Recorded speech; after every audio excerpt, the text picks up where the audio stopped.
दोस्तों साल 2016 में नेशनल लाइब्रेरी ऑफ मेडिसिन ने अपनी वेबसाइट पे दिमाग हिला देने वाले रिसर्च को दुनिया के सामने होस्ट करके दिखाया, जहां उन्होंने भाई सीना ठोक के ये दावा किया कि अगर आप हर महीने ज्यादा नहीं बल्कि सिर्फ 21 टाइम हस्तक्रिया करके अपने शरीर से इस सफेद पदार्थ को बाहर निकाल देते हो ना, तो इससे भाई आपको प्रोस्टेट कैंसर जैसी खतरनाक बीमारी भी नहीं होगी। अब भाई साहब जैसे इस खबर को इंटरनेट पे हवा मिली ना कि तुरंत ही पोर्टलैंड में रहने वाले एक टीनेजर के मन में ख्याल आया कि जब हस्तक्रिया करने से हम कैंसर जैसी बीमारी से बच सकते हैं तो क्यों ना एक ही बारी में अमर हुआ जाए। और इसी सोच के साथ भाई साहब ने अपने आप को एक रूम में लॉक कर दिया और लगातार एक के बाद एक हस्तक्रिया करने लगा। और जब ये हस्तक्रिया 46 टाइम तक पहुंच गया तब अचानक से भाई साहब अमर हो गए, यानी कि भाई साहब सीधा स्वर्ग पहुंच गए। और ये बात मैं नहीं बल्कि इस वेबसाइट ने खुद इस न्यूज को होस्ट करके दिखाया है, आप खुद देख लो यहाँ पे। लेकिन भाई अब सवाल ये आता है कि साइंस के मुताबिक तो ये सब हेल्दी प्रैक्टिस है ना, और यूके यूएस के तो सारे डॉक्टर एंड साइंटिस्ट तो हस्तक्रिया को हेल्दी बॉडी पाने का बेस्ट तरीका बताते हैं। तो फिर आखिर ये बच्चे के साथ ऐसा गलत भाई कैसे हो गया? उल्टा उसे तो फायदा होना चाहिए था, ऐसा कैसे हो गया?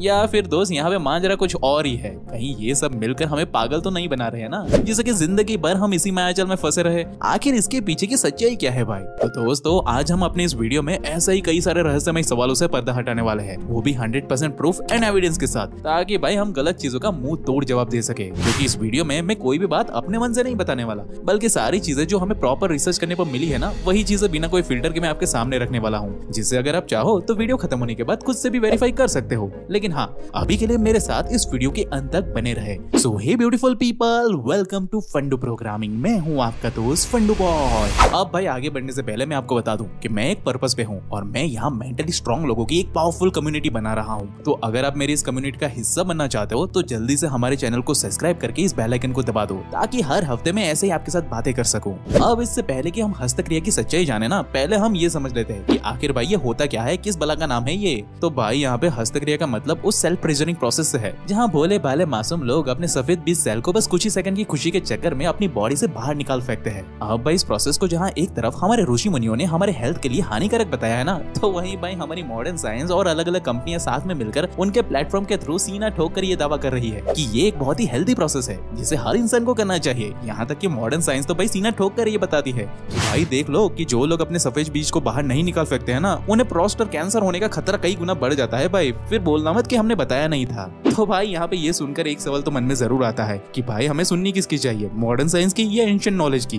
तो इस सवाल का जवाब पता लगाने से पहले हमें सबसे पहले तो ये समझ लेना चाहिए कि ये सफेद बीज सेल आखिरकार होते क्या है और बनते कैसे है। तो अगर भाई हम साइंस के पर्सपेक्टिव से देखें ना, तो साइंस के अंदर ये क्लियरली कहा जाता है कि मेल टेस्ट के अंदर टाइनी ट्यूब्स की एक सिस्टम होती है जिन्हें भाई सेमिनिफ्यूरस ट्यूबल्स कहा जाता है, जो असल में जर्म सेल एंड हार्मोन्स का घर होता है। अब यहाँ से जर्म सेल कंटिन्यूअसली कन्वर्ट होते रहते हैं और हमारी बॉडी में भाई सफेद बीज सेल बनता रहता है। वहीं अगर हम एशियन टेक्स्ट की बात करें ना, तो आज से हजारों साल पहले महर्षि सुश्रुत, जिन्हें the father of Indian medicine भी कहा जाता है ना भाई, उन्होंने अपनी किताब सुश्रुत संहिता के अंदर सफेद बीज सेल के फाउंडेशन को 7 चरण में डिवाइड किया है, जहां हम जो भी कुछ खाते हैं ना, उसका डाइजेशन होने के बाद सबसे पहले उससे रस बनता है भाई, और उस रस से बनता है ब्लड, और आगे चलकर यही ब्लड मांस में परिवर्तित होता है, यानी कि फ्लैश का निर्माण होता है, और फिर इसके बाद ये मांस फैट में कन्वर्ट हो जाता है, जहाँ से ये बोन एंड बोन मैरो में कन्वर्ट होता है, और इस बोन मैरो से भाई फाइनली बनता है सफेद बीज सेल। इसलिए शास्त्रों में इसे भाई अमूल्य धातु माना गया है। लेकिन भाई एक मजेदार बात बताऊं तो इस वेबसाइट पे होस्टिंग की हुई इस रिसर्च के अकॉर्डिंग एक हेल्दी मर्द की बॉडी में हर सेकंड 1500 सफेद बीज सेल बन जाते हैं, जिससे कि अगर हम कैलकुलेट करें ना बारीकी से, तो तकरीबन 90,000 बीज सेल हर एक मिनट में ये प्रोड्यूस होते हैं। यानी कि हर दिन आपकी बॉडी करीब करीब 12 करोड़ से भी ज्यादा बीज सेल प्रोड्यूस करती है, जो कि दिखने में भाई बहुत ही ज्यादा दिखते हैं। यहाँ तक कि भाई अभी जब आप ये वीडियो देख रहे हो ना, तब तक तो भाई आपकी बॉडी में हजारों बीज सेल ऑलरेडी बन भी चुके होंगे, और ये बात आप खुद इस वेबसाइट पे क्लियरली चेक कर सकते हो। अब हाँ, जाहिर सी बात है कि यहाँ इतने बड़े नंबर्स को देखने के बाद एक बात तो दिमाग में जरूर आती है भाई, कि जब हमारी बॉडी हर वक्त इतने ज्यादा बीज सेल बनाती रहती है, तो भाई फिर ये पुराने बीज सेल का क्या होता होगा? कहीं वो खराब वराब तो नहीं हो जाते होंगे ना? और भाई अगर वो खराब होकर सड़ने लगे तो इससे बेटर तो यही है कि हम इसे बाहर निकाल सके, वो भी खुद से। तो भाई मेरे यहाँ साइंटिफिक डिस्कवरी की बात करें ना, तो साइंस ने भाई ये क्लियरली कहा है कि जब हमारी बॉडी में नए बीज सेल बनते हैं ना, तब पुराने वाले बीज सेल एक समय के बाद खुद ब खुद हमारी बॉडी में डिसॉल्व हो जाते हैं। वो कोई सडन वडन नहीं लगती उसमें, जिससे एक्चुअली में भाई हमारी ओवरऑल बॉडी मजबूत और हेल्दी हो जाती है। इसमें कोई सडन वडन नहीं लगती। इसलिए भाई इस गलत फहमी से जितना जल्दी बाहर आ जाओ ना, उतना अच्छा है।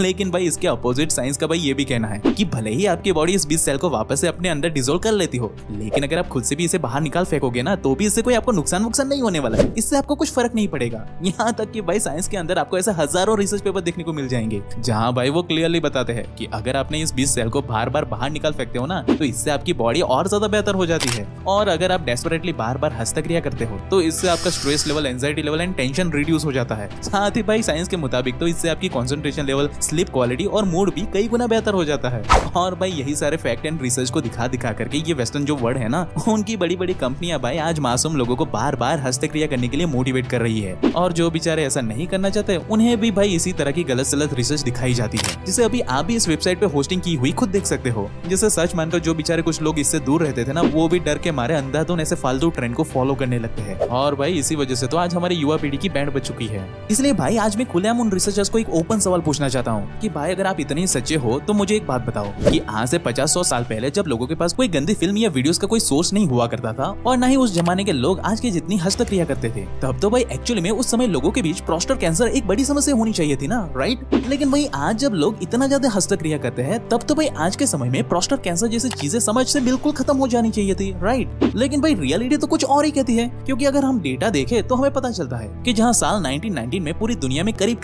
1.8 मिलियन लोग प्रोस्टेट कैंसर से पीड़ित थे ना, तो वहीं आज ये नंबर बढ़कर 3.3 मिलियन हो गया है। मतलब कि भाई साहब जैसे जैसे लोगों ने हस्तक्रिया को बढ़ाया है वैसे वैसे ये प्रोस्टेट कैंसर कम होने के बजाय उल्टा डबल हो गया है। अब हाँ मैं बिल्कुल जानता हूँ कि यहाँ पे कई लोग बोलेंगे कि भाई इतने सालों में पॉपुलेशन भी तो बढ़ी है ना, तो भाई मेरे अगर हम पॉपुलेशन को भी एडजस्ट करते हैं ना, तब भी हमें साफ तौर पर इस वेबसाइट पे होस्ट की गई इस रिपोर्ट में देखने को मिलता है कि पिछले कुछ सालों में प्रोस्टेट कैंसर 78% बढ़ चुका है, जिसे आप खुद भी यहाँ पे चेक कर सकते हो इस वेबसाइट पे, जहाँ भाई इन्होंने साफ साफ तौर पे कहा है कि आज इंडिया के अंदर प्रोस्टेट कैंसर से मरने वाले में यंग लोगों की संख्या बड़ी ही तेजी से बढ़ रही है। और ये सिर्फ भारत की ही बात नहीं है, ना ना ना ना ना ना, बल्कि आपको वर्ल्ड वाइड भी सेम चीज देखने को मिलेगी। क्लियरली बात यहाँ पे लिखी हुई है भाई, जिससे भाई एक बात तो क्लियरली पता चलती है कि हस्तक्रिया करना किसी भी तरह से हमारी बॉडी के लिए और मेंटल हेल्थ के लिए बिल्कुल भी अच्छा नहीं है। ये बस हमें पूंजीवादियों के मायाजाल में फंसाए रखने का एक तरह का षड्यंत्र है, जिससे बेचारे भोले भाले मासूम लोग समझ ही नहीं पाते। और भाई मैं कोई हवा में बात नहीं कर रहा हूँ, बल्कि इस बात को कई सारे ऑथेंटिक सोर्स भी प्रूव कर चुके हैं। जैसे कि यहाँ पे कुछ ही टाइम पहले होस्टिंग किए हुए इस ब्लॉग को आप क्लियरली देख सकते हो कि रिसर्चर्स ने भाई क्लियरली इस वेबसाइट पे बताया है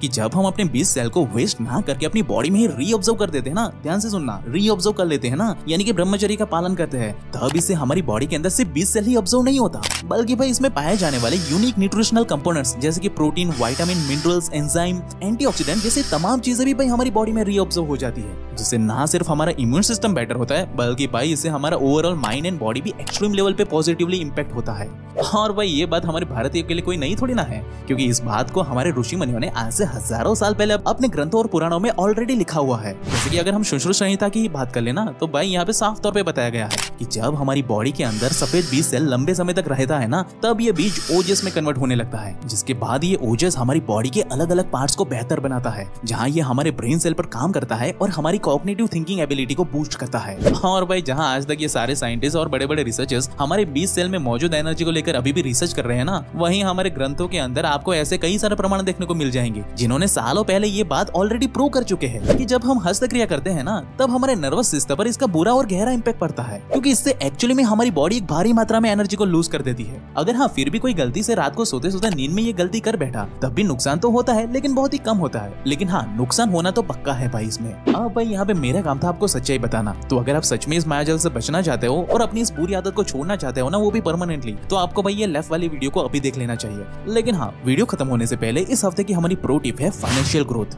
तो दोस्तों क्या कभी आपने ये सोचा कि अगर हम रिलायंस, टाटा या बिरला ऐसी कोई भी बड़ी कंपनी के शेयर की प्राइस आज चेक करते हैं, तो हमें क्लियरली दिखता है कि इन कंपनियों की भाई शेयर प्राइस पिछले 20-30 सालों में करीब करीब ज्यादा नहीं 5000 to 10,000% से ग्रो हुई है। यानी कि इस हिसाब से अगर आपने 1977 में ज्यादा नहीं लेकिन सिर्फ 10,000 रुपीज भी इन्वेस्ट किए होते ना, तो वो आपको आज इसी 10,000 के बदले में करीब करीब 6 लाख to 7 लाख रुपीज होकर मिलते। लेकिन भाई ये सिर्फ अधूरी सच्चाई है। असली रियलिटी तो ये है कि अगर आपने 10,000 रुपीज को 1977 में इन्वेस्ट किया होता ना, तो ये रकम आज बढ़कर करीब करीब ज्यादा नहीं तो 3.7 करोड़ रुपीस होकर आपको मिलती। अब आखिर ये चमत्कार कैसे हुआ वो मैं आपको क्लियरली बताता हूँ। तो मान लेते हैं कि 1977 में आपने ज्यादा नहीं 10,000 रुपीस रिलायंस में डाल दिए, जिसके बदले में आपको करीब करीब 1000 शेयर्स मिले। लेकिन फिर ट्विस्ट आता है 1988 में, जहाँ कंपनी भाई पहली बार बोनस देती है 3:5 के रेट में, जिससे कि आपके 1000 शेयर भाई हो जाएंगे 1600 शेयर्स। जिसके बाद भाई फिर से 1997 में दूसरा बोनस कंपनी अनाउंस करती है, वो भी 1:1 के रेट में, यानी कि भाई आपके यहाँ पे 1600 शेयर्स बढ़कर हो जाएंगे 3200 शेयर्स। जिसके बाद फिर अगेन 2009 में कंपनी भाई तीसरा बोनस भी देती है, और ये भी भाई 1:1 के रेट में,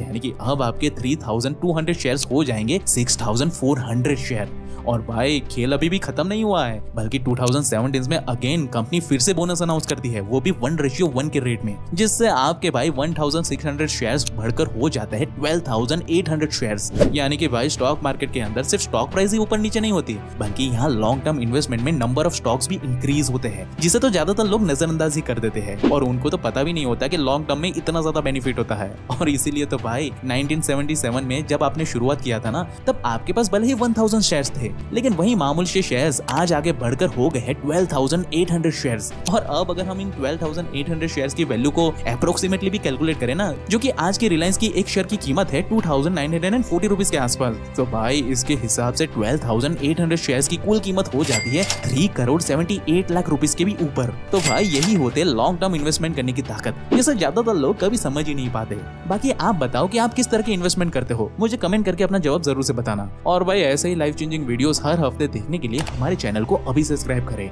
and at last, thank you for watching guys.